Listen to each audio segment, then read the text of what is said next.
Hello friends, അപ്പോൾ കുറച്ച് ദിവസങ്ങൾക്ക് ശേഷം ഞാൻ വീണ്ടും ഒരു വീഡിയോ ആയിട്ട് വന്നിട്ടുണ്ട്. എൻ്റെ വീഡിയോസ് സ്ഥിരമായിട്ട് കാണുന്ന വളരെ കുറച്ച് ആൾക്കാർ മാത്രമേ ഉള്ളൂ.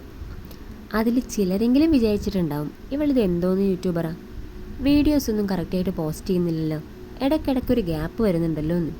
ശരിയാണ്, ചാനൽ തുടങ്ങുമ്പോൾ എല്ലാവരെയും പോലെ ഡെയിലി വീഡിയോസ് പോസ്റ്റ് ചെയ്യണം. അങ്ങനെ പതുക്കെ പതുക്കെ എൻ്റെ ചാനൽ വളർന്ന് വലുതാവും. പിന്നെ അങ്ങനെ എല്ലാ യൂട്യൂബേഴ്സിനെയും പോലെ ഞാനും അതിൽ നിന്ന് ഏൺ ചെയ്യാൻ തുടങ്ങും. അങ്ങനെയൊക്കെയുള്ള ആഗ്രഹങ്ങളൊക്കെയോടെയാണ് ഞാനും ഈ വീഡിയോ പരിപാടിയൊക്കെ തുടങ്ങിയത്. പക്ഷേ എൻ്റെ ഫോണിൻ്റെ സ്റ്റോറേജിൻ്റെ പ്രശ്നം കൊണ്ടും പിന്നെ വേറെ കുറച്ച് മടികളൊക്കെ കാരണം ദിവസവും ഞാൻ വീഡിയോസൊന്നും പോസ്റ്റ് ചെയ്യാറില്ല. കൂടുതലും എൻ്റെ വീട്ടിലായിരിക്കുമ്പോഴാണ് ഞാൻ ഡെയിലി വീഡിയോസ് പോസ്റ്റ് ചെയ്യാറുള്ളത്. ഏട്ടൻ്റെ അടുത്താകുമ്പോൾ എനിക്ക് എല്ലാത്തിനും ഒരു പ്രത്യേക മടിയാണ്. അതുകൊണ്ട് തന്നെ വീഡിയോസ് എടുക്കാനും പോസ്റ്റ് ചെയ്യാനും ഒക്കെ എന്തൊക്കെയൊക്കെയോ തടസ്സങ്ങളാണ്. അപ്പോൾ ഇപ്പം നമ്മൾ വന്നിരിക്കുന്നത് തളാപ്പ് സുന്ദരേശ്വര ക്ഷേത്രത്തിലാണ്, നമ്മുടെ തളാപ്പ് അമ്പലത്തിൽ. കണ്ണൂരുകാർക്ക് എൻ്റെ വീഡിയോ കണ്ടു തുടങ്ങിയപ്പോൾ തന്നെ മനസ്സിലായിട്ടുണ്ടാവും ഇത് തളാപ്പമ്പലമാണെന്നുള്ളത്. ഇതിനു മുമ്പത്തെ വീഡിയോസിലും ഞാൻ ഈ അമ്പലത്തിൽ വന്നിട്ടുള്ളത് പോസ്റ്റ് ചെയ്തിട്ടുണ്ട്. അപ്പോൾ എത്തിയുടനെ കുറച്ചു നേരം ആലോചിച്ചു, അമ്പലത്തിൽ കയറി തൊഴണോ വേണ്ടിയോ എന്ന്. അവസാനം വേണ്ട എന്ന് തീരുമാനം തന്നെ എടുത്തു.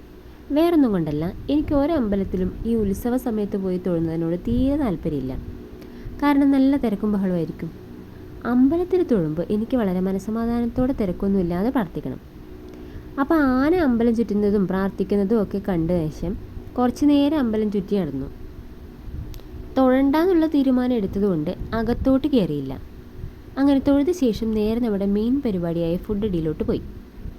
അമ്പലത്തിൽ ചോറ് കഴിക്കാൻ ഒരു പ്രത്യേക രസമാണ്.